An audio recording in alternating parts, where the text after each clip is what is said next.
Hello guys, AR ടോക്സിന്റെ പുതിയൊരു എപ്പിസോഡിലേക്ക് ഏവർക്കും ഹാർദമായ സ്വാഗതം. അപ്പോ ഇന്നിങ്ങനെ പറയാനൊക്കെ ആയിട്ടുള്ളൊരു വിഷയമൊന്നുമില്ല, ഒരു ഫണ്ണി ടോപ്പിക്കാണ്. ഫണ്ണിയാണെന്ന് എനിക്കറിയില്ല, പക്ഷെ എന്റെ മൈൻഡിൽ തോന്നിയിട്ടുള്ളൊരു ടോപ്പിക്കാണ്. എന്റെ കൂടെയുള്ളത് റിജയാണ്. അപ്പൊ ടോപ്പിക്ക് ഞാൻ പറയാം. അതായത് സെലിബ്രിറ്റീസിനും ആരാധകർക്കും തമ്മിൽ ഒത്തിരി അന്തരമുണ്ടെന്നാണ് ഞാൻ വിശ്വസിക്കുന്നത്. അതായത് പല സെലിബ്രിറ്റീസും ആരാധകരെ കൺസിഡർ ചെയ്യുന്നില്ല എന്നാണ് എന്റെ ഒരു അഭിപ്രായം. താങ്കൾ ഇതിനോട് യോജിക്കുന്നുണ്ടോ? കൺസിഡർ ചെയ്യാത്തവരുണ്ടായിരിക്കാം. പക്ഷെ ഞാൻ ഇടപെട്ടിട്ടുള്ള എല്ലാ സെലിബ്രിറ്റീസും എന്നോട് വളരെ മാന്യമായിട്ടും ഞാൻ അർഹിക്കുന്നതിനേക്കാൾ കൂടുതലാണോ അവർ കൺസിഡർ ചെയ്തേക്കുന്നതെന്നാണ് എനിക്ക് തോന്നിയിട്ടുള്ളത്. അല്ലാതെ ആരും അങ്ങനെ ഭയങ്കര നെഗറ്റീവായിട്ട് എനിക്ക് അങ്ങനെ നെഗറ്റീവ് എക്സ്പീരിയൻസ് ഉണ്ടായിട്ടുണ്ടെങ്കിൽ പോലും അതിന് എന്റെ കാരണമുണ്ട്. ചിലപ്പോ എന്റെ സംസാരം ശരിയല്ലാത്തുണ്ടാവും, ചിലപ്പോ ഞാൻ വിളിച്ച സമയം ഉണ്ടായിട്ടുണ്ടാവും. അല്ല, എന്റെ ചോദ്യം ഇപ്പൊ ഞാൻ നിൽക്കുന്നത്, ഞാനിപ്പോ ഒരു ആരാധിക, താങ്കളോടുള്ള ആരാധനയല്ല, ഞാൻ പൊതുവെ നമ്മൾ ഇഷ്ടപ്പെടുന്നവരുടെ ഒരു ആരാധിക എന്നുള്ള രീതിക്കാണ് ഞാൻ നിൽക്കുന്നത്. ആരാധകരുടെ റിപ്രസെന്റേറ്റീവ് ആണ് ഞാൻ നിൽക്കുന്നത്. പക്ഷെ as a celebrity, okay, as a celebrity താങ്കളൊരു സെലിബ്രിറ്റി ആയിരുന്നല്ലോ ചെറിയ രീതിയിലെങ്കിലും. അപ്പോ താങ്കൾ ഇതുപോലെ ഏതെങ്കിലും ആരാധകരെ കൺസിഡർ ചെയ്യാത്തൊരു സിറ്റുവേഷൻസ് ഉണ്ടായിട്ടുണ്ടോ? അപ്പൊ അവരല്ലേ പറയണത്, ഇപ്പൊ ഞാനാണോ പറയണത്? ഇപ്പൊ അയാൾ എന്നെ വേണ്ട രീതിയിൽ കൺസിഡർ ചെയ്തില്ല എന്ന് ഈ പറയുന്ന ആളാണ് വിചാരം. ഇപ്പൊ നമ്മുടെ ഫേസ്ബുക്കിന്റെ അടിയിൽ നമുക്കൊരു ഒരു 30 കമന്റ് വരുന്നു. നമ്മളൊരു 10 കമന്റിനൊക്കെ റിപ്ലൈ കൊടുക്കും. ബാക്കി ഒരു 20 എണ്ണത്തിന് നമ്മൾ റിപ്ലൈ കൊടുത്തില്ല എന്നുണ്ടെങ്കിൽ സ്വാഭാവികമായിട്ട് അയാൾ ചിന്തിക്കും, അവനിപ്പോ നമുക്കൊന്നും റിപ്ലൈ തരുന്നില്ല, അവൻ സെലക്ടഡ് ആയിട്ടുള്ള ആൾക്കാർക്ക് മാത്രമേ റിപ്ലൈ കൊടുക്കുന്നുള്ളൂ എന്നൊരു സാധനം. ചിലപ്പോ ഇവർ റിപ്ലൈ ഇടേണ്ടതായിട്ടുള്ള യാതൊരുവിധ കമന്റും അവർ ഇട്ടിട്ടുണ്ടാവില്ല. ചിലപ്പോ ഒരു ഇമോജിയോ ചിലപ്പോ ഒരു സ്മൈലിംഗ് സ്വീറ്റ് സ്മൈലിംഗ് ഐസ് ഒക്കെ ആയിരിക്കും. അല്ലാതെ ചിലപ്പോൾ റെലവന്റ് ആയിട്ടുള്ള ഒരു നമ്മളോട് ചോദ്യം ചോദിക്കുന്നവരോടായിരിക്കും ചിലപ്പോൾ നമ്മൾ കമന്റിന്റെ റിപ്ലൈ കൊടുത്തിട്ടുണ്ടാവുക. പിന്നെ ഞാനത് കംപ്ലീറ്റ് അങ്ങ് ഒഴിവാക്കി. എല്ലാ കമന്റ്സിനും ലൈക്ക് മാത്രം കൂടെ അല്ലെങ്കിൽ റിയാക്ഷൻ മാത്രം കൊടുത്ത് അങ്ങനെ റിപ്ലൈ ഇട്ട് കൂടുതൽ വെറുപ്പിക്കേണ്ട കാര്യം. എല്ലാവരും ഒരേപോലെ നമുക്ക് ട്രീറ്റ് ചെയ്യാൻ പറ്റിയില്ലെങ്കിലും അപ്പോൾ അതൊക്കെ ഓരോരുത്തരും. ഇപ്പൊ ചിലവരാൾ നമ്മളെ ഫോൺ വിളിക്കുന്നു, ചിലപ്പോൾ നമ്മുടെ മൈൻഡ് അത്ര ശരിയാവണമെന്നില്ല. അപ്പൊ നമ്മൾ പറയൂന്ന് പറയും, അല്ല ഇവര് തിരക്കിലാണോ ഒരു 3-4 പ്രാവശ്യം ചെയ്യും. അപ്പൊ നമ്മൾ പറയൂ, നിങ്ങൾ എന്താ കാര്യം എന്താ വിളിച്ചതെന്ന് പറയും. അപ്പൊ ഇവര് ചിലപ്പോൾ വിചാരിക്കും ഇത്. പിന്നെ ചിലവര് ഒരു ഇത് മറ്റേ ഈ പറയുന്ന സോക്കോൾഡ് ആരാധന എന്ന് പറയുന്ന ഒരു സാധനത്തിന്റെ ബേസിൽ മുതലെടുക്കലുണ്ടാവാം. അതായത് ഇപ്പൊ നിങ്ങള് ഈ സാധനം മറ്റേ രഞ്ജി ശങ്കർ സാറിനോ മോഹൻലാലിനൊക്കെ അയച്ചു കൊടുത്തിട്ട് ഞങ്ങളെ ഷോർട്ട് ഫിലിമിൽ ഒന്ന് ഇതാക്കി തരാവോ, അല്ലെങ്കിൽ ഞങ്ങൾക്കൊരു സെൽഫി വീഡിയോ മറ്റേ ഇയാളോട് പറഞ്ഞിട്ട് രമേശ് പിഷാരടിനോട് പറഞ്ഞിട്ട് ഒന്ന് എടുത്തു തരാവോ, അജാസിഫ്റ്റിന്റെ കയ്യിൽ നിന്ന് ഒരു സെൽഫി എടുത്തു തരാവോ, ഇങ്ങനെയൊക്കെ ചോദിച്ചിട്ട് അത് നമ്മളുമായിട്ട് കോണ്ടാക്റ്റഡ് ആയിട്ടുള്ള നമുക്ക് ആക്സസിബിൾ ആയിട്ടുള്ള സെലിബ്രിറ്റീസിന്റെ പേര് പറഞ്ഞിട്ട് ഇനി അവരായിട്ട് കണക്ട് ചെയ്ത് തരാവോ, അങ്ങനെ ചോദിക്കാൻ വേണ്ടിട്ട് വരുന്നവരായിരിക്കാം. അപ്പോ നമ്മൾ ആദ്യം തന്നെ നമുക്ക് എല്ലാവരും ഇങ്ങനെ ഭയങ്കര ഓവർ പരിഗണന കൊടുത്തിട്ട്, അത് നമ്മളെന്നല്ല, ഇപ്പൊ ഞാനിപ്പോ ഒരു വലിയൊരു താരത്തിന്, വലിയൊരു താരം വേണ്ട, ഒരു നോർമലി ഒരു സംവിധായകനെ, ഒരു സാധാരണ ഒരു സെലിബ്രിറ്റീസിനെ നമ്മൾ ഇതാക്കുമ്പോ പോലും അവരൊരു 2 ഇതിലൂടെ ആയിരിക്കും അവർ കാണണ്ടാവുക. കാര്യം നമുക്ക് തന്നെ ഇത്ര എക്സ്പീരിയൻസ് ആണെങ്കിൽ അവർക്കൊക്കെ എന്തോ ഒരു എക്സ്പീരിയൻസ് ഉണ്ടായിട്ടുണ്ടാവും. അപ്പോ എല്ലാവരും എങ്ങനെ ഞങ്ങൾ ഒറ്റടിക്ക് അടുപ്പിക്കുക എന്നുള്ളൊരു സാധനമൊന്നും ആരും ചെയ്യില്ല. പിന്നെ ഇതൊക്കെ ഇപ്പൊ നമ്മള് മറ്റേ ദിലീപിന്റെ ഒക്കെ കേസിൽ കണ്ടില്ലേ, മറ്റേ പൾസർ സുനിയുടെ കൂടെ മറ്റേ ജോർജേട്ടൻ സൂര്യത്തിന്റെ കൂടെ മറ്റേ ആ പടത്തിന്റെ അവിടെ ഫോട്ടോ എടുത്തു എന്ന് പറഞ്ഞിട്ട്. അപ്പൊ ഇങ്ങനെയൊക്കെ ഒരു സെൽഫിയൊക്കെ വന്നു കഴിഞ്ഞാൽ ഇവനൊക്കെ നാളെ ഏത് കേസിൽ പ്രതിയാവും, അല്ലെങ്കിൽ അങ്ങനെ ആവുന്ന സമയത്ത് ഇയാളുമായിട്ട് കണക്റ്റഡ് ആണെന്നുള്ളൊരു സാധനമൊക്കെ പറഞ്ഞു വരുത്താനുള്ള സാധ്യത ഉണ്ടാവും. അങ്ങനെയൊക്കെയുള്ള കുറെ ഇപ്പൊ എല്ലാവരും ഭയങ്കര, പ്രത്യേകിച്ച് ഇന്നത്തെ ഒരു സോഷ്യൽ മീഡിയ കാലത്ത് എല്ലാവരും ഭയങ്കര കോൺഷ്യസ് ആണ്. ആ കോൺഷ്യസ് കൊണ്ട് സംഭവിക്കുന്നതാണെന്നാണ് എനിക്ക് എന്റെ ഒരു പേഴ്സണൽ എക്സ്പീരിയൻസ്. ഒരു എന്താ പറയണ്ട, ഒരു ആരാധിക എന്നുള്ള നിലയിൽ, അല്ലെങ്കിൽ ആരാധകരുടെ റെപ്രസെന്റേറ്റീവ് എന്നുള്ള നിലയിൽ ഞാൻ പറയാണ്, ഇത്രയ്ക്ക് അങ്ങോട്ട് കോൺഷ്യസ് ആവേണ്ട ആവശ്യമുണ്ടോ? എന്റെ ഒരു പക്ഷം എന്താന്ന് വെച്ചിട്ടുണ്ടെങ്കിൽ, ഇപ്പൊ നമ്മൾ ആരെങ്കിലും നന്മ ചെയ്യാൻ ആഗ്രഹിക്കുന്നുണ്ട് എന്നുണ്ടെങ്കിൽ ഉണ്ടല്ലോ, ഇപ്പൊ വേറെ പൈസയോ ഒന്നും ഇല്ലെങ്കിലും പോട്ടെ, പക്ഷെ ഇപ്പൊ ഞാൻ ആലോചിച്ചിട്ടുണ്ട് കേട്ടോ, ഞാൻ ഇപ്പൊ നിങ്ങൾ അതല്ല ഞാൻ പറയട്ടെ, അതായത് ഞാനിപ്പോ സെലിബ്രിറ്റി ആയിരുന്നെങ്കിൽ, ഞാൻ ചിന്തിച്ചിട്ടുണ്ട്, ഞാൻ എന്തെങ്കിലും ഒരു സെലിബ്രിറ്റി ആയിരുന്നെങ്കിൽ ഇപ്പൊ എന്നെ ആരെങ്കിലുമൊക്കെ ആരാധിക്കാനുണ്ടാവും എനിക്കറിയില്ല, പക്ഷെ ആരെങ്കിലുമൊക്കെ ഉണ്ടെങ്കിൽ ഇവരോട് വല്ലപ്പോഴും ഒരു ഹായ്, ഒരു ഹലോ, ആ കൊടുക്കുന്നൊരു ഹായ് കൊണ്ടോ ഹലോ കണ്ടോ അവർക്കൊരു ഹാപ്പിനെസ് ഉണ്ടാവും എന്നുള്ള കാര്യത്തില് എനിക്ക് 100% ആവശ്യമുള്ള സമയത്ത് ഓക്കെ. ഇപ്പൊ ഞാൻ പറയണത്, ഇപ്പൊ നമ്മുടെ ഇവിടെ ഒരു പാൻഡമിക് സിറ്റുവേഷൻ വന്നു, എന്നോട് തന്നെ പല സംവിധായകരും ഡബിംഗ് ആർട്ടിസ്റ്റൊക്കെ എന്നോട് ഒരു 5-6 പേര് എന്നോട് ചോദിച്ചിട്ടുണ്ട്, ജോയി ഓക്കെ ആണോ, സുഖമാണോ എന്ന് ചോദിച്ചിട്ടുണ്ട്. അത് ചിലപ്പോൾ നമ്മൾ അവരോട് ചോദിച്ചിട്ടുണ്ടാവും. അതിന് അവർ പ്രോപ്പറായിട്ട് നല്ല രീതിയിൽ റിപ്ലൈ തന്നിട്ടുണ്ടാവും. ഇത് ആവശ്യമുള്ള സമയത്ത്, അല്ലാതെ എനിക്ക് തോന്നുന്നില്ല ഒരു സെലിബ്രിറ്റി ആയാൽ പോലും വെറുതെ ഇരിക്കുമ്പോ അയാൾ എനിക്ക് ഇന്ന് ഒരു 10 ദിവസം മുമ്പ് മെസ്സേജ് അയച്ചിരുന്നല്ലോ, വെറുതെ ഒരു ഹലോ കൊടുത്തേക്കാം എന്ന് വിചാരിച്ചിട്ട് അങ്ങോട്ട് വെറുതെ പോയിട്ട് ഒരു ഹലോ ഹായ് എന്നൊന്നും പറഞ്ഞ് മെസ്സേജ് അയക്കുമെന്ന് എനിക്ക് തോന്നുന്നില്ല. പിന്നെ അങ്ങനെയുള്ളൊരു കമ്മ്യൂണിക്കേഷൻ ഇപ്പൊ സോഷ്യൽ മീഡിയയിലാണെങ്കിൽ പോലും നമുക്ക് വന്നാൽ ഓക്കെ ഫൈൻ. ഇപ്പൊ ചിലവര് എന്താ പറയാ, ഇപ്പം നമ്മളെ പോലെ ഒരേ വേവലെങ്ത്തിൽ ചിന്തിക്കുന്ന ആൾക്കാരായിരിക്കും. അപ്പൊ അവർക്ക് ഇവിടെ എത്തിപ്പെടാൻ പറ്റിയിട്ടുണ്ടാവില്ല. അപ്പൊ അവര് ചിലപ്പോൾ നമ്മളോട് എന്തെങ്കിലും ഒരു ഹെൽപ്പ് ചോദിക്കും, നമുക്ക് ചെയ്തു കൊടുക്കാൻ പറ്റുന്ന ഒരു സാധനമാണ്. അങ്ങനെ ചെയ്ത് അതിനൊന്നും ഒരു കുഴപ്പമുണ്ടെന്നല്ല ഞാൻ പറഞ്ഞു. എന്ന് വെച്ചാൽ എല്ലാവരെയും ഒരുപോലെ നമുക്ക് ട്രീറ്റ് ചെയ്യാൻ പറ്റില്ല. എല്ലാവരും ഈ സെലിബ്രിറ്റീസിനെ തിരിച്ച് കാണുന്നതും ഒരേ വേവ് ലെങ്തിലാവണമെന്നില്ല. ഇപ്പൊ നാളെ ഞാൻ പറഞ്ഞത്, ഇപ്പൊ എന്നോട് നമ്മളൊരു സുഹൃത്ത് പറഞ്ഞാണ്, ഈ കവി മരിച്ചുപോയ ഒരാളാണ്, പക്ഷെ ഇപ്പൊ ഈ ഒരു സന്ദർഭോചിതമായ രീതിയിൽ പറയണം. ഇപ്പൊ കവിർ പൊന്നമ്മ ചേച്ചി ഒരു പുള്ളിക്കാരൻ ഇതുപോലെ നമ്പർ തപ്പി എടുത്ത് വിളിച്ചപ്പോ അവര് ഒട്ടും താല്പര്യമില്ലാത്ത രീതിയിലാണ് അവർ സംസാരിച്ചത്. അവര് പെട്ടെന്ന് കോള് കട്ട് ചെയ്തിട്ട് പോയി പറഞ്ഞു, ഞാൻ കേട്ടിട്ടുണ്ട്. അപ്പൊ ഈ വിളിച്ച സമയം എന്ന് പറയുന്നത്, കാലഘട്ടം എന്ന് പറയുന്നത് ഇവര് മരിക്കുന്നതിന്റെ ഒരു 2 വർഷം മുമ്പ് 1.5 വർഷം മുമ്പൊക്കെയാണ്. അപ്പൊ അവര് സ്വാഭാവികമായിട്ടും പ്രായതയ്ക്കുള്ളൊരു സ്ത്രീയാണ്. അവർക്ക് അവരുടെ ചിലപ്പോ അവർക്ക് ഓർമ്മയ്ക്ക് എന്തെങ്കിലും സംഭവങ്ങൾ ഉണ്ടായിട്ടുണ്ടാവാം, അല്ലെങ്കിൽ ചിലപ്പോ അവർക്ക് ഇറിറ്റേഷൻ ഉണ്ടാവാം, അല്ലെങ്കിൽ വേറെ എന്തെങ്കിലും അവർക്ക് ആൾക്കാരെ ഫേസ് ചെയ്യുന്നതിലുള്ള ബുദ്ധിമുട്ടുണ്ടാവും. അങ്ങനെ ഇങ്ങനെയൊക്കെയുള്ള കുറെ സാധനങ്ങൾ ചിലപ്പോൾ അവർക്ക് പ്രായാധിക്യത്തിന്റെ രോഗങ്ങൾ ഉണ്ടാവും. ഇതിന്റെയൊക്കെ ഇടയിലായിരിക്കും ഈ പറഞ്ഞ കവിയർ പൊന്നമ്മ എന്ന് പറഞ്ഞ വ്യക്തിനെ ഞാനൊരു 13 വർഷം മുമ്പ് ഞാൻ വിളിച്ചിട്ടുള്ളതാണ്. എന്നോട് വളരെ മാന്യമായിട്ടാണ് അവർ സംസാരിച്ചിട്ടുള്ളത്. അപ്പൊ ആ സമയത്ത് അവർ ഹെൽത്തി ആയിരുന്നു, അവർ ഓക്കെ ആയിരുന്നു, അവർ ആക്റ്റീവ് ആയിരുന്നു. അവരോട് ഇപ്പൊ സിനിമയൊന്നുമില്ലേ ഇങ്ങനെയുള്ള ചോദ്യങ്ങളൊന്നും ആരും ചോദിക്കേണ്ടതായില്ലെന്നില്ല.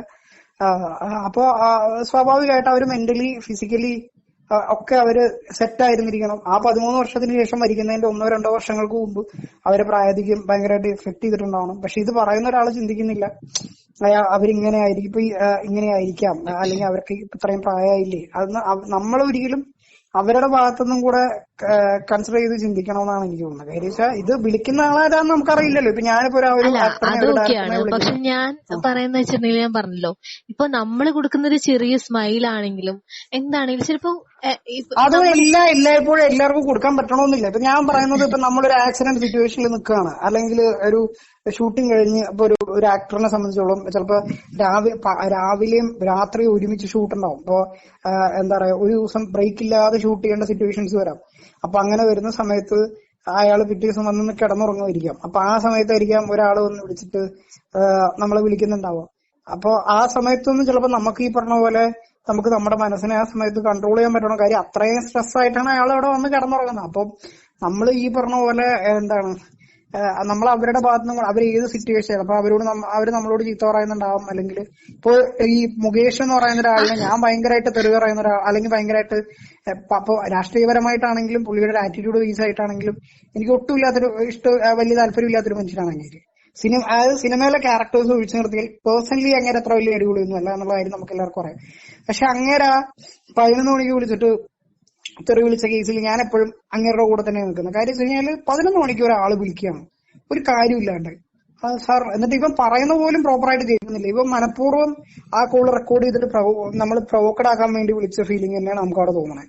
എന്നിട്ട് ഇവൻ വിളിച്ചിട്ട് പറയാണ്, ഒരു MLA എന്നുള്ള നിലയിൽ പുള്ളിയുടെ ഒരുപാട് കോൾ റെക്കോർഡും ഒരുപാട് ഊളത്തരങ്ങളും വന്നിട്ടുണ്ട്. അത് വിട്, അത് ഞാൻ ഒരിക്കലും അങ്ങനെ ഇതാക്കാൻ പറയുന്നില്ല. അപ്പൊ അങ്ങനെ ജസ്റ്റിഫൈ ചെയ്യേണ്ട കാര്യമില്ല. കാര്യം അങ്ങേര് അങ്ങനെ മത്സരിക്കുന്നുണ്ടെങ്കിൽ അങ്ങേര് ജനങ്ങളുടെ കോളും കാര്യങ്ങളും എടുക്കാൻ തയ്യാറായി ജനങ്ങളെ ഹാൻഡിൽ ചെയ്യാൻ താല്പര്യത്തോട് കൂടിയിട്ടാവണം ഒരു രാഷ്ട്രീയക്കാരൻ എന്നുള്ള നിലയിൽ അയാൾ നിൽക്കേണ്ടത്. അല്ലാതെ കാര്യമായ ഒരു നടനും അല്ലെങ്കിൽ ഒരു സംവിധായകനോ ഉള്ളതിനേക്കാൾ കമ്മിറ്റ്മെന്റ് ഒരു രാഷ്ട്രീയ പ്രവർത്തകനുണ്ട്. പക്ഷെ ഇയാളൊരു നടനായിരുന്ന സമയത്ത് ഇയാളെ 11 മണിക്ക് ഒരാൾ വെറുതെ ഒരു കാര്യമില്ല ഞാൻ നിങ്ങളുടെ ആരാധകനാണെന്നും പറഞ്ഞ് വിളിക്കുകയാണ്. ഈ 11 മണി എന്നുള്ളത് അയാൾക്ക് പകല് വിളിച്ചാൽ എന്താ കുഴപ്പം? പകല് ചിലപ്പോ ഷൂട്ടിങ്ങിലാണെന്ന് വിചാരിച്ച് വിളിക്കാം. ചിലപ്പോ രാത്രി 11 മണിക്കാണോ ഷൂട്ടെല്ലാം കഴിഞ്ഞ് സെറ്റ് ആയിട്ടിരിക്കുന്നത്? അങ്ങനെയാണ് രാത്രി എന്തുകൊണ്ട് ഒരു 8 മണി 7:30 ടൈമിൽ വിളിച്ചോളാം. എനിക്ക് ആദ്യമായിട്ട് ഒരു സംവിധായകൻ ഒരു ആക്ടറുടെ ഒരു നമ്പർ, ഒരു സെലിബ്രിറ്റിയുടെ നമ്പർ എനിക്ക് കിട്ടുന്നത് ശ്രീനിവാസൻ തന്നെയാണ്. ഞാൻ പുള്ളിനെ രാത്രി വിളിച്ചത് രാത്രി 7:30. പുള്ളി വളരെ മാന്യമായിട്ടാണ് എന്നോട് സംസാരിക്കുന്നത്. ഈ സ്ഥാനത്ത് ഞാൻ പുള്ളിനെ 11 മണിക്കാണ് പുള്ളി വിളിച്ചിരുന്നെങ്കിൽ ഒരു പക്ഷേ ശ്രീനിവാസനും ഇങ്ങനെയൊക്കെ തന്നെ സംസാരിച്ചിരുന്നിരിക്കും. അപ്പൊ ആ ഒരു കോമൺ സെൻസ് നമ്മളൊരു 9 മണിക്ക് ഒരാളെ, നമുക്ക് പരിചയമില്ലാത്ത ഒരാളിനെ അല്ലെങ്കിൽ ഒരു സ്ത്രീനെയൊക്കെ നമ്മൾ വിളിക്കുന്ന സമയത്ത് നമ്മൾ സ്വാഭാവികമായിട്ടും ഒരു 9 മണിക്ക് മുമ്പ് നമ്മൾ വിളിക്കുക എന്ന് പറയുന്ന ഒരു സാധനമുണ്ട്. അല്ല അത് കൺസിഡർ ചെയ്യുന്നു. ഇപ്പൊ നമ്മള് സെലിബ്രിറ്റീസിന്റെ ഭാഗം ഇങ്ങനെ കൺസിഡർ ചെയ്യുന്നു. പക്ഷെ എന്നാലും എനിക്ക് തോന്നിയിട്ടുണ്ട് ആരാധകര് അല്ല എന്നാലും പിന്നെ അങ്ങനെ തോന്നേണ്ട കാര്യം എന്താണ്? ഇതൊക്കെ തന്നെയാണ് അതിന്. പിന്നെ ഞാൻ പറയാം, ഇപ്പൊ ഈ ആറാട്ടണ്ണനെ പോലെയുള്ളവര് ഇങ്ങനെയൊക്കെ ആരെ കണ്ടാലും ആരാധനയാണ്. അപ്പൊ എന്നാള് മറ്റേ ഐശ്വര്യലക്ഷ്മി കൈ കൊടുത്തിട്ടില്ല എന്ന് പറഞ്ഞാൽ അത് വലിയ പ്രശ്നം. അതുപോലെ എന്താണ് നിത്യമേനോന്റെ പിന്നാലെ നടന്നു പുള്ളിക്കാരുടെ അച്ഛനും അമ്മയും അട്ടി പിടിച്ചപ്പോ അത് പുള്ളിക്ക് വലിയ പ്രശ്നം. ലോഷാണ് ലവണ്ട ഇത് ഇത് ഇത് എനിക്ക് ഇങ്ങനെ ആക്ച്വലി ഉണ്ടല്ലോ പുള്ളിക്കാരനോട് ചെറിയ സിമ്പതിയാ തോന്നുന്നു. പാവം. എന്ത് സിമ്പതി എന്ത് സിമ്പതി കാണുന്നവരോട് മൊത്തം ഇങ്ങനെ അതും ഇതും പറഞ്ഞ് നടക്കുക. എന്നിട്ട് രാവിലെ മറ്റേ രാത്രിയാവുന്ന സമയത്ത് ചുമ്മാ ആൾക്കാരെ പ്രൊവോക്കഡ് ആക്കാൻ വേണ്ടിയിട്ട് വെറുതെ അയാളെ പുള്ളിയുടെ എല്ലാ ഫ്രസ്ട്രേഷൻസും സെക്സും ഒക്കെ മറ്റേ സംസാരത്തിലൂടെ ഇതിനകത്ത് തീർക്കുക. അത് വീഡിയോ ഇട്ട് വെറുതെ നാലാൾക്കാരെ വെറുപ്പിക്കുക. അത് ഇവർക്കും കൂടെ ചീത്തപ്പേരല്ലേ. മറ്റേ ഇപ്പൊ ഈ പറഞ്ഞ ഈ നിത്യമേനോൻ ഒരിക്കലും ഈ പറഞ്ഞ ആറാട്ടനെ അങ്ങനെ അയാളെ ഒരിക്കലും അധിക്ഷേപിച്ച് സംസാരിച്ചില്ല. ഇങ്ങേരാണ് പറഞ്ഞത് ഞാൻ അവരുടെ കൂടെ ഇറങ്ങണ്ട, അവിടെ വിളിച്ചണ്ട, അവിടെ അവന് കഴിച്ചണ്ട എന്ന് ഇങ്ങേരാണ് പറഞ്ഞത്. അല്ലാതെ അവരൊരിക്കലും അവരുടെ ഒരു ആരാധകനോ ഈ പറയുന്ന സോക്കോൾഡ് ആൾക്കാർ ഇവരായിട്ട് ഒരിക്കലും മാനം കിട്ടാൻ അവര് നിന്നിട്ടില്ല. പക്ഷെ ഇവര് തന്നെയാണ് ഇവരെ ഇത് അതൊക്കെ ചെയ്യുന്നത്. ഓക്കെയാണ്, ശരിയായിരിക്കാൻ സമ്മതിച്ചു. പക്ഷെ പറഞ്ഞ പോലെ ഞാനൊരു സെലിബ്രിറ്റി ആകുമ്പോ ഞാൻ വിചാരിച്ചിട്ടുണ്ട് എങ്ങനെയെങ്കിലും ഈക്വൽ ആയിട്ട് ട്രീറ്റ് ചെയ്യണം. പക്ഷെ അതായത് ഇപ്പം അതൊന്നും ഒരിക്കലും നടക്കൂല. ഇപ്പൊ ഒരു പബ്ലിക് പ്ലേസിൽ ശരി ഞാൻ ശരി ചോദിക്കട്ടെ ഇപ്പൊ നീ ഫുഡ് കഴിക്കാനിരിക്കുകയാണ്. ഫുഡ് കഴിക്കാനിരിക്കുമ്പോ ഒരു 100 പേര് വന്നു. എങ്ങനെങ്കിലും ഒന്ന് കഴിക്കണം. കാര്യം നമുക്ക് നല്ല വിശപ്പുണ്ട്, ലെവല് വിശപ്പുണ്ട്. അപ്പൊ ഒരു 100 പേര് ഒരുമിച്ച് വന്നിട്ട് ചേട്ടാ നമുക്ക് സെൽഫി എടുക്കാന്ന് പറഞ്ഞു. അപ്പൊ നമ്മൾ എല്ലാവർക്കും ഒരു ഗ്രൂപ്പ് ഫോട്ടോ എടുക്കാന്ന് വിചാരിക്കുമ്പോ അവര് പറയും വേണ്ട വേണ്ട, ആ ചേട്ടാ എന്റെ കൂടെ ഒന്ന് കേട്ടാ, അല്ലെങ്കിൽ ചേച്ചി എന്റെ കൂടെ ഒന്ന് ചേച്ചി, ഇങ്ങനെ പറഞ്ഞ് ഇങ്ങനെയാണ് അവര് ചെയ്യുന്നത് നോക്ക്. അപ്പൊ ഈ 100 പേർക്കും കൂടി നീ ഓരോ മിനിറ്റ് വെച്ച് സെൽഫി എടുക്കാൻ നിന്ന് കൊടുത്തിട്ടാണോ നീ ഫുഡ് കഴിക്കാൻ പോകുക? അതായത് അത്രയും അതിനൊരു പ്ലാൻ വിശന്നിരിക്കുന്ന ഉണ്ടാവും. എന്റെ പ്ലാൻ, ഞാൻ ആദ്യം ഫുഡ് കഴിക്കും. ഫുഡ് കഴിച്ചിട്ട് പറയും, ഞാൻ ഫുഡ് കഴിക്കുമ്പോ ഞാൻ പറഞ്ഞു ഫുഡ് കഴിച്ചു കഴിഞ്ഞവരെ ഒന്ന് വെയിറ്റ് ചെയ്യാമോ എന്ന് പറയും. ഞാനിപ്പോ ഒരു സെലിബ്രിറ്റി ആയതുകൊണ്ട് അവർ ഇപ്പൊ ആയതല്ല, എന്നാലും അങ്ങനെ ഒന്ന് ഓക്കെ. അപ്പൊ ഞാൻ പറയട്ടെ, അപ്പൊ അവിടെ സംഭവിക്കുന്ന ഒരു കാര്യം എന്താണെന്നറിയോ? ഈ 100 പേരില് വകതിരിവുള്ള ആൾക്കാർക്ക് അത് മനസ്സിലാവും. പാവ അവര് ഫുഡ് കഴിച്ചിട്ടില്ല, അവര് പ്രോഗ്രാം കഴിഞ്ഞിറങ്ങുക, അവരിനി അവർക്ക് വിശപ്പുണ്ടെന്നുള്ള കാര്യം അവർക്ക് മനസ്സിലാവും. പക്ഷെ ഈ 100 പേരിൽ ഒരു 10 എണ്ണം കാണും, 10 വയസ്സുടെ ഇവരില്ലാത്തവർ. ഇവരെ ഞങ്ങളാണ് വളർത്തി വലുതാക്കിയത്, ഇവരുടെ സിനിമ ഞങ്ങള് കണ്ടതുകൊണ്ടാണ് ഇവർക്ക് ഇപ്പൊ ഇത്ര ഇത് കിട്ടിയത്, അറ്റാണ് മറിച്ചാണ്. എന്നിട്ട് ഞാനൊരു ഫോട്ടോ എടുക്കാമെന്ന് ചോദിച്ചപ്പോൾ ഓൾക്ക് 1 മിനിറ്റിന്റെ കാര്യമുള്ളൂ. പക്ഷെ ആ 1 മിനിറ്റ് കഴിഞ്ഞിട്ട് അതിന് നക്കിയാ പോരെ. പക്ഷെ അത് പിന്നെ ചെയ്തില്ല. അങ്ങനെ വിചാരിക്കുന്ന ആൾക്കാരുണ്ട്. അങ്ങനെ ഇല്ല എന്ന് പറയാൻ പറ്റുക? 100 പേര് ഒരേ രീതിയിലായിരിക്കില്ല തിങ്ക് ചെയ്യുന്നത്. 100 പേരിൽ ഒരു 90 പേർക്കോ അല്ലെങ്കിൽ കോമൺ സെൻസ് ഉള്ള ഒരു 95 പേർക്കോ മനസ്സിലാവും അവര് ഫുഡ് കഴിക്കട്ടെ, അവരും മനുഷ്യനല്ലേ, പിന്നെ അവർക്ക് വിശപ്പുണ്ടാവൂലേ. അല്ലെങ്കിൽ അവരിപ്പോ ഈ ഒരു പ്രോഗ്രാം കഴിഞ്ഞ് നമ്മളെ പോലെ തന്നെ വിശന്നിരിക്കുകയല്ലേ, അത് കഴിഞ്ഞിട്ട് അവർ എടുക്കാന്ന് പറഞ്ഞല്ലോ മാന്യമായിട്ട്, പിന്നെന്താ എന്നുള്ള രീതിയിൽ ചിന്തിക്കും. ബാക്കിയുള്ള ഒരു 5-10 പേര് അങ്ങനെ ആയിരിക്കില്ല ചിന്തിക്കുക. അവര് ചിന്തിക്കുന്ന, അവര് പറയുന്നത് അയാൾക്ക് ഭയങ്കര ജാടയാണ്. അതായത് നമ്മൾ ഫോട്ടോ എടുക്കാൻ പോയപ്പോ ഞങ്ങൾ വരുന്നതിന് മുമ്പ് 2 കുട്ടികൾ അവരുടെ മുമ്പിൽ നിന്ന് ഫോട്ടോ എടുത്തല്ലോ. എന്നിട്ട് ഇപ്പൊ നമ്മൾ ഇത്ര പേര് ചെന്നപ്പോ ബാക്കിയുള്ള 95 പേരെ അവര് ഇതാക്കിയിട്ടുണ്ടാവില്ല. നമ്മളൊരു 5 പേര് ചെന്നപ്പോ, നമ്മളൊരു 4 പേര് ചെന്നപ്പോഴാണ് അവർക്ക് ഇത്ര വലിയ പ്രശ്നമേ പറയുള്ളൂ. അത് എല്ലാവരും ഒരേ സെൻസിലൊന്നും ആയിരിക്കില്ല ചിന്തിക്കുക. അതൊക്കെ ജാടയാതിൽ പെടും. അതിന് എല്ലാരും എടുക്കും. മുന്നിൽ നമ്മളൊരു ഇപ്പൊ ഫോട്ടോ എടുക്കാൻ പറ്റില്ല എന്നല്ലല്ലോ, ബാക്കി നമ്മൾ സംസാരിക്കില്ല, ഹലോ എന്താ വിശേഷം, ജസ്റ്റ് ഒന്ന് സംസാരിച്ച് അന്ന് സെറ്റ് അങ്ങനെ. 100 പേരോട് ഒരുപോലെ പെരുമാറും. അപ്പൊ ഞാൻ ചോദിക്കട്ടെ, ഇപ്പൊ ഈ 100 പേരോട് നമുക്ക് ഒരുപോലെ സംസാരിക്കാൻ പറ്റില്ല. നമ്മൾ ആദ്യം കാണുന്ന ഒരു 3 പേരോട് ഇന്നുണ്ട് സുഖാണോ, എന്തുണ്ട്, കഴിച്ചോ എന്നൊക്കെ നമ്മൾ ചോദിക്കുന്നു. അപ്പൊ ബാക്കി ഈ പറഞ്ഞ പോലെ തന്നെ ബാക്കിലിരിക്കുന്ന അല്ലെങ്കിൽ ഒരു 3 റോ ബാക്കിലിരിക്കുന്ന ആൾക്കാർ എന്താ ചെയ്യുക? മുന്നിലുള്ള ആൾക്കാരോടൊക്കെ ചോദിച്ചു. നമ്മളോടൊന്നും ഇതില്ല. അപ്പൊ അവര് ശരിക്കും നല്ല ഇത് റെപ്യൂട്ടേഷൻ നോക്കിയിട്ടാണ് അവർ സംസാരിക്കുന്നത്. അല്ലെങ്കിൽ മുന്നിലുള്ള ആൾക്കാരോട് മാത്രം ഇവരെന്താ അവര് സംസാരിക്കുന്നത്? ഈ ഒരു സാധനം അവിടെ വരും. എല്ലാവരും എല്ലായ്പ്പോഴും ഒരുപോലെ തൃപ്തിപ്പെടുത്തിക്കൊണ്ടൊന്നും ഒരു സെലിബ്രിറ്റിക്കും നല്ല ആർക്കും തന്നെ ഈ പറഞ്ഞ പോലെ ഇതാക്കാൻ പറ്റില്ല. ഓക്കെ, സമ്മതിച്ചു. പക്ഷെ എന്നാലും ഞാനിപ്പോ എന്റെ ഒരു മൈൻഡ് മാത്രമേ പറഞ്ഞുള്ളൂ. എനിക്കറിയാം അത് ലോജിക്കുള്ള കാര്യമൊന്നും അല്ലാന്ന്. പക്ഷെ അതായത് ഇത്രേ ഉള്ളൂ, ഞാൻ നേരത്തെ പറഞ്ഞ പോലെ ഒരു വാല്യൂ ശരിയായിരിക്കാം. നന്മ ചെയ്യാന്ന് പറയുന്നത് നമ്മൾ കുറെ ആൾക്കാരെ കണ്ട് ഹായ് ഹലോ എന്ന് പറയണമെന്നും അല്ല. അതായത് നമ്മള് കൃത്യമായിട്ട് ഇടപെടേണ്ട സമയത്ത് കൃത്യമായിട്ട് ഇപ്പൊ ടൊവിനോ തോമസ് ഒക്കെ കണ്ടില്ലേ? ഇപ്പൊ ഈ പറഞ്ഞ പോലെ പുള്ളീനെ എല്ലാവരും കളിയാക്കുന്ന ഒരു സാധനമാണ്. മറ്റേ മെക്സിക്കൻ അപാരതയുടെ സമയത്ത് പുള്ളീനെ ആരോ നുള്ളി എന്നൊക്കെ പറഞ്ഞ പുള്ളി ഒച്ച ഉണ്ടാക്കി. അങ്ങനെ ഇങ്ങനെ അതങ്ങനെ ഒരു ഇറിറ്റേഷൻ ആർക്കാണെങ്കിലും സംഭവിച്ചു കഴിഞ്ഞാൽ ആരാണെങ്കിലും അങ്ങനെ തന്നെ റിയാക്ട് ചെയ്യുള്ളൂ. പക്ഷെ അയാൾ ഒരു നമ്മുടെ നാടിനൊരു ഇഷ്യൂ വന്ന സമയത്ത്, ഫ്ലഡ് കാര്യങ്ങളൊക്കെ വന്ന സമയത്ത് അത്രയും സമൂഹത്തിൽ ഇറങ്ങിയ അയാള് ഇതാക്കിയില്ലേ. അപ്പൊ ഈ നുള്ളി പിച്ചി എന്ന് പറഞ്ഞ് കച്ചറ ഉണ്ടാക്കിയ ആൾക്കാർ, അതായത് ആരോടാണോ ടോവിനോ അങ്ങനെ സംസാരിച്ചത്, അവര് പറയുന്നത് അവനൊക്കെ വെറുതെ മറ്റേ പബ്ലിസിറ്റിക്ക് വേണ്ടി ചെയ്യുന്നതെന്ന് പറയും. അല്ലാത്ത കോമൺ സെൻസ് ഉള്ള ആൾക്കാർക്ക് മനസ്സിലാവും അയാൾക്ക് ഒരു സോഷ്യൽ കമ്മിറ്റ്മെന്റ് ഉള്ളത് കൊണ്ട് അയാൾ ചെയ്താന്ന് വിചാരിക്കും. അപ്പൊ ഈ ഓക്കെ. നന്മ എന്നൊക്കെ പറയുന്ന സാധനം അങ്ങനെയൊന്നുമല്ല. വെറുതെ ഇത് മറ്റേ ആയി വായി എന്നൊന്നും പറഞ്ഞ്, അല്ലെങ്കിൽ ഭയങ്കര ഇപ്പൊ പുറത്ത് ഭയങ്കര കാപട്യം കാണിച്ചിട്ട്, ഇപ്പൊ സെലിബ്രിറ്റീസ് ആണെങ്കിൽ തന്നെ ഇപ്പൊ ചിലരുണ്ടാവുമായിരിക്കും. ഇപ്പൊ നമ്മള് ഇതിലൊക്കെ സരോജ്കുമാറിലൊക്കെ കാണുന്ന പോലെ ഫാൻസിനൊക്കെ കാണുമ്പോൾ ഹായ് ഇതൊക്കെ പറഞ്ഞ ഭയങ്കര സംഭവം പറയും.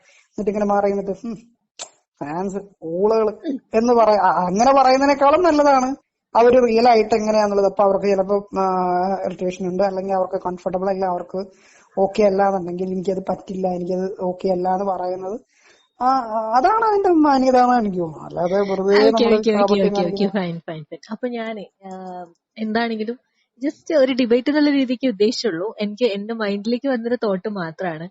അപ്പം എന്താ പറയാ, എനിക്കറിയാം ഈ ഡിബേറ്റിൽ എന്തായാലും ഞാൻ ജയിക്കില്ലെന്നറിയാം. എന്താണെങ്കിലും സെലിബ്രിറ്റീസിന്റെ ആ ഒരു സംഭവം എന്താണെന്ന് മനസ്സിലാക്കാനായിട്ട് കുറച്ചുകൂടി ഹെൽപ്ഫുൾ ആണെന്ന് മാത്രമേ എനിക്ക് തോന്നിയുള്ളൂ. അപ്പോ നെക്സ്റ്റ് എപ്പിസോഡിൽ വീണ്ടും കാണാം അല്ലേ? അല്ലേ? ഉം, ഉം. ഓക്കെ, എന്നപ്പോ നമുക്ക് ഈ ഒരു എപ്പിസോഡ് വൈൻഡപ്പ് ചെയ്യാം. Bye bye.